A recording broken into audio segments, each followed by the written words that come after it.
Hello class 5th बेटा chapter number 12 basics of geometry. Today we are continuing our part 5th की इस video में आज हम एक्सरसाइज 12B करने वाले हैं, जिसमें बहुत ही इंपॉर्टेंट क्वेश्चन है। अब तक जितने भी हमने एग्जांपल्स और क्विक असेसमेंट किए हैं उन सब का समरी इस एक्सरसाइज के अंदर है। तो इन क्वेश्चंस को आप बहुत अच्छे तरीके से करेंगे। कुछ क्वेश्चंस ऐसे भी हैं जो आप मैनुअली करेंगे यानी प्रोटेक्टर की हेल्प से करेंगे, वो आपको खुद करने होंगे बेटा। वो आप बुक्स में से देख कर लीजिएगा किस तरह से आपको प्रोटेक्टर से एंगल बनाना है या मेज़र करना है। ठीक है, जो यहाँ पर मैं आपको करा रहा हूँ क्वेश्चन, उनको भी आप बहुत अच्छे तरीके से देखेंगे और नीट एंड क्लीन अपनी बुक में राइट करेंगे। तो इस कंप्लीट एक्सरसाइज को ही आपको नीट एंड क्लीन अपनी नोटबुक में राइट करना है। कोई प्रॉब्लम होती है बेटा व्हाट्सएप ग्रुप पे हमें मैसेज कीजिएगा, आपको सॉल्यूशन प्रोवाइड करा देंगे। तो चलिए जल्दी से स्टार्ट करते हैं आज के क्वेश्चन। तो चलिए बेटा आ जाते हैं क्वेश्चन नंबर 1 पर of self practice side 12B। तो क्वेश्चन नंबर 1 है what kind of an angle is shown in each figure. ये जो आपको क्लॉक दी रखी हैं इनमें आपको इंडिकेट करके दिया है, जो मार्क करके दिया है एंगल, तो हमें वो बताना है वो एंगल किस टाइप का है। तो आपको मैंने बता रखा है acute, right angle, straight angle, obtuse angle, reflex angle, ये सारे एंगल मैंने आपको बता रखे हैं। तो आपको देखकर ही सिर्फ इसमें लिखना है कि कौन सा एंगल। देखिए हम सबसे पहले ए पर आते हैं। तो यहाँ पर आप देख पा रहे हैं ये जो एंगल है कौन सा है, एक्यूट एंगल है। ठीक है, कौन सा है, एक्यूट है। उसके बाद आप देख रहे हैं यहाँ पर 12 और 3 के बीच में एंगल बना हुआ है, ये कौन सा है, राइट एंगल है ना। राइट 90 का एंगल बनना है ना, तो राइट का होता है। इसी के बाद आपको ये बता रखा है, ये आपको इधर दिया है बड़ा एंगल है 180 से ग्रेटर है, तो कौन सा हो जाएगा, रिफ्लेक्स एंगल हो जाएगा। ठीक है बेटा। और डी पार्ट में आपका स्ट्रेट एंगल है, एक स्ट्रेट लाइन बनी है तो आपका स्ट्रेट हो जाएगा, है ना, स्ट्रेट। इसको सही से लिख देते हैं STRAIGHT, स्ट्रेट एंगल। ठीक है, पूरा लिखेंगे आप, स्ट्रेट एंगल, एक्यूट एंगल जो भी होंगे, है ना। उसके बाद ये एंगल आपका 180 से कम है तो ये हो गया ऑब्ट्यूज एंगल। ठीक है बेटा, तो ये मैंने आपको बता दिए हैं। इसके बाद आ जाते हैं हम क्वेश्चन नंबर 2 का A part. What kind of angle is marked in the following picture. ये जो पिक्चर्स आपको दे रखी हैं 1 2 3, है ना, इसके बाद 4 और 5, इसमें मार्क करके दिखाया गया है, तो उस एंगल को बताना है कौन सा है। बिल्कुल सेम वही है। तो आप देख रहे हैं ये जो एंगल बना हुआ है ये कौन सा है, राइट एंगल है। कौन सा है, राइट एंगल। ठीक है, सेकंड में देखते हैं, सेकंड वाला कौन सा है, ये वाला एंगल, ये है एक्यूट एंगल बेटा, एक्यूट एंगल। ठीक है, ये आप सब देख लीजिएगा। उसके बाद ये एंगल कौन सा है, स्ट्रेट एंगल है। ठीक है, कंप्लीट एक सीधी लाइन है। इसके बाद ये एंगल कौन सा होगा, ये भी आपका एक्यूट एंगल होगा। क्लियर, एक्यूट एंगल हो जाता है। इसके बाद आपको यहाँ पर ये जो एंगल दिखाया है ये 180 से कम है और 90 से ग्रेटर है, तो ये ऑब्ट्यूज एंगल हो जाएगा। ठीक है, ऑब्ट्यूज एंगल। तो आप इस तरह से राइट कर देंगे। और इसी का बी पार्ट आपको दे रखा है, और बी पार्ट में आपसे क्या पूछा है बेटा, which of these angles are fixed and which can be change. कौन से फिक्स हैं और कौन से चेंज।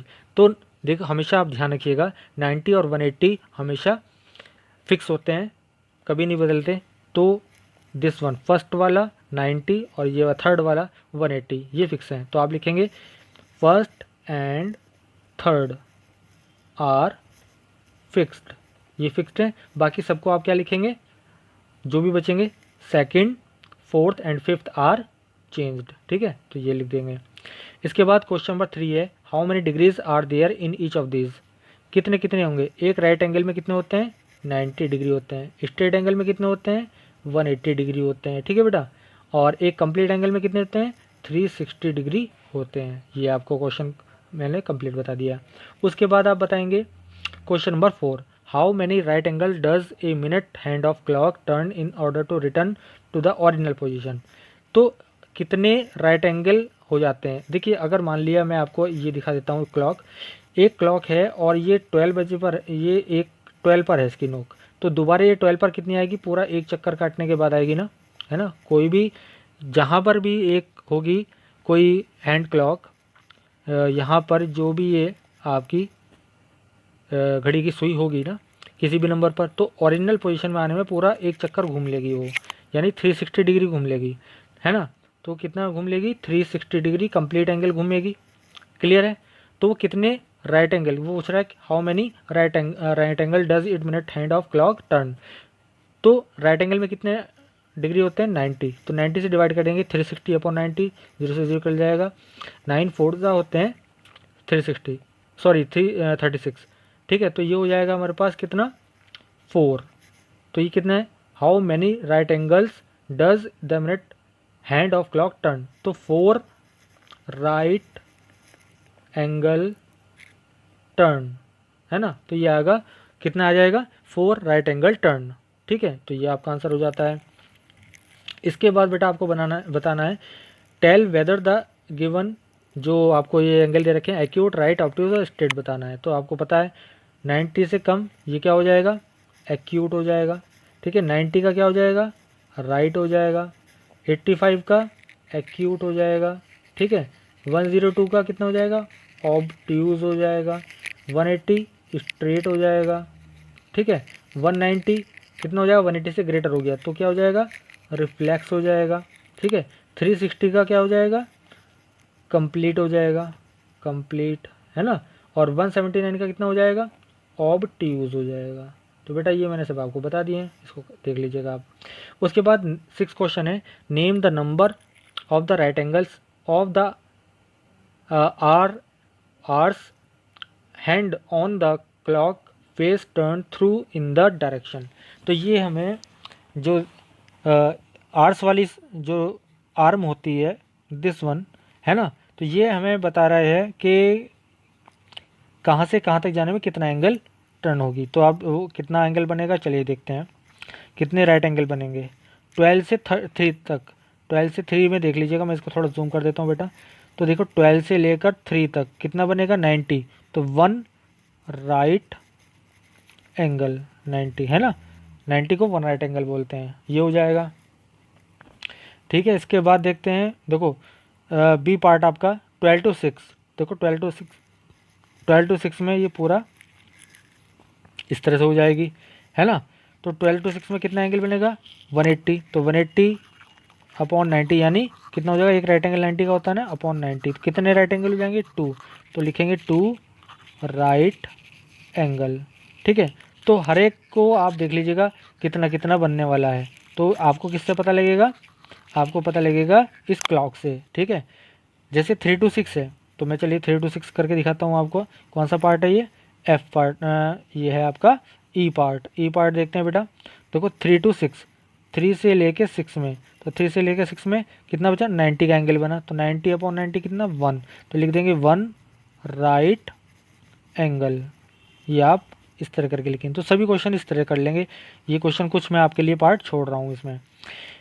इसके बाद है right 3 examples of right angle from your classroom. अपनी क्लासरूम में आपको देखना है कि राइट एंगल पे कौन कौन सी चीज़ होती हैं, ठीक है। तो आपकी जो चेयर्स के फुट होते हैं, चेयर्स फुट, है ना, चेयर्स फुट हो गए, वो 90 पे होते हैं, है ना। वॉल्स के बीच में एंगल कितना होता है, वॉल्स एंड फ्लोर, वॉल्स और फ्लोर के बीच में क्या एंगल होता है, 90 का होता है, ठीक है। तो इस तरह की आप कई सारी चीज़ें फाइंड आउट कर सकते हैं, वो आप देख लीजिएगा, बहुत सारी चीज़ें होती हैं ऐसी। उसके बाद है 8 question, can 2 acute angle B put together form a straight angle. क्या 2 एक्यूट एंगल को ऐड करने पर, पुट टुगेदर एक साथ रखने पर form a straight angle, straight angle बन सकता है, नहीं बन सकता बेटा, क्योंकि आप देख लीजिएगा स्ट्रेट एंगल होने के लिए हमें चाहिए 180, और 180 या तो एक एक्यूट होगा, है ना, और एक ऑब्ट्यूज होगा, या दोनों एंगल कैसे होंगे, 2 राइट एंगल होंगे, तभी हो सकता है, ठीक है। क्योंकि दोनों का सम कितना होना चाहिए, 180 होना चाहिए। अब वो 2 ही कंडीशन में होता है, एक एक्यूट ऑब्ट्यूज हो और या दोनों फिर राइट एंगल हो, ठीक है। तो ये हो जाएगा। गिव रीज़न, तो रीज़न मैंने आपको बता दिया है। इसके बाद है question number 9, given below are all the letters of the English alphabet, ये दे रखे हैं। तो आपको क्या है, list all the letters that have, इनमें आपको बताना है कौन से में आपको कौन कौन सा एंगल होता है, किस किस एंगल में एक्यूट एंगल है। तो देखो यहाँ पर आपको एक्यूट एंगल मिलेगा, ठीक है। यहाँ पर आपको क्या मिलेगा, क्या मिलेगा, आपको 180 का एंगल मिलेगा, यानी राइट आपको स्ट्रेट एंगल मिलेगा। यहाँ पर नहीं चाहिए आपको, क्योंकि आपको ऑब्ट्यूज बताना है और राइट एंगल बताना है, ठीक है। तो इसमें से आप देख लीजिएगा कौन कौन से आपके 90 मिलेंगे। तो 90 का जैसे एल है तो ये 90 का एंगल मिलेगा आपको, ठीक है बेटा। टी है इसमें आपको 90 का मिलेगा, यानी राइट एंगल मिलेगा। तो ये सब चीज़ें हैं। वी है आपका एक्यूट एंगल मिलेगा, ठीक है। इस तरह से आप इनको चूज़ कर लेंगे। उसके बाद क्वेश्चन नंबर 10 है, ऑब्जर्व द डायग्राम। ये डायग्राम आपको दे रखा है। Down alongside and tell about each of the following angles whether it is acute, right or obtuse or straight. B A C, सबसे पहले देखो बी ए सी कौन सा है। बी ए सी ये एंगल है तो ये हमारे पास एक्यूट हो जाएगा, ठीक है। क्या हो जाएगा? एक्यूट। क्लियर। चलिए अब दूसरा देखते हैं, A B C. A B C ये कितना हो जाएगा? ये भी एक्यूट हो जाएगा। कितना हो जाएगा? एक्यूट। 90 से कम है, हमें फिगर देख के लग रहा है। इसके बाद देखेंगे ए C B. A C B कहाँ पर है? ए सी बी देखते हैं। ए सी बी इस एंगल को देखेंगे 90 से ग्रेटर लग रहा है ना, तो ये कितना हो जाएगा? ए सी बी ऑब्ट्यूज हो जाएगा, ठीक है, ऑब्ट्यूज। उसके बाद देखना है हमको डी सी ए। तो देखो डी सी ए कहाँ है? डी सी ए, डी से चले सी पे पहुँचे, ए पे पहुँचे, तो ये एक्यूट है। कितना हो जाएगा? एक्यूट। तो इस तरह आप पहचान कर लेंगे। इसी तरह ए डी सी देखेंगे। ए डी सी कितना हो जाएगा? ऑब्ट्यूज हो जाएगा। देखो ये रहा, यहाँ पे ये ऑब्ट्यूज हो जाएगा। और A D B, A D और बी ये हो जाएगा स्ट्रेट, एक स्ट्रेट लाइन बन जाएगी, ठीक है बेटा। यहाँ तक के बता दिए। चलिए नेक्स्ट पेज पर देखते हैं। और नेक्स्ट क्वेश्चन है 11, लास्ट क्वेश्चन है बेटा इस एक्सरसाइज का। Copy the table. इस टेबल को आपको अपनी नोटबुक पे राइट कर लेना है। यूज़ ए प्रोटेक्टर, और प्रोटेक्टर का यूज़ करके आपको इन एंगल को मेज़र करना है। जितने जितने एंगल यहाँ देखें, जैसे क्यू पी आर है तो क्यू पी आर इस एंगल को प्रोटेक्टर रखकर आप मेज़र कर लीजिएगा कितने का है। तो वो यहाँ लिख लीजिएगा मेज़र में और बताइएगा कैसा है। तो वो एक्यूट है तो आप लिख देना एक्यूट है, ठीक है। ऐसी आर पी एस, तो आर पी एस देखो आर पी एस ये एंगल मेज़र करेंगे आप किस चीज़ से? प्रोटेक्टर से। वो यहाँ राइट कर देंगे, उसकी मेज़र जितनी होगी यहाँ राइट करने के बाद लिखेंगे आप कितना है ये? एक्यूट है। एक्यूट लिख देंगे इसको, ठीक है। तो इस तरह से जो भी एंगल होगा काइंड उसकी वो लिख देंगे और मेज़र करके राइट कर देंगे। तो बेटा आज के लिए मैंने आपको ये एक्सरसाइज कंप्लीट करा दी है। इस एक्सरसाइज को नीट एंड क्लीन आप अपनी नोटबुक पर राइट कीजिएगा। कोई क्वेश्चन समझ नहीं आता व्हाट्सएप ग्रुप पे हमें बता दीजिएगा, आपको सॉल्यूशन प्रोवाइड करा देंगे। तो इस एक्सरसाइज को बहुत ही अच्छे तरीके से समझ लीजिएगा। जितने क्वेश्चन एग्जाम्पल्स मैंने बताए हैं आप उनको अच्छी तरह समझ लीजिएगा और अच्छी तरह उसको नीट एंड क्लीन आप राइट कीजिएगा, ठीक है बेटा। तो बस आज के लिए इतना ही। Thank you.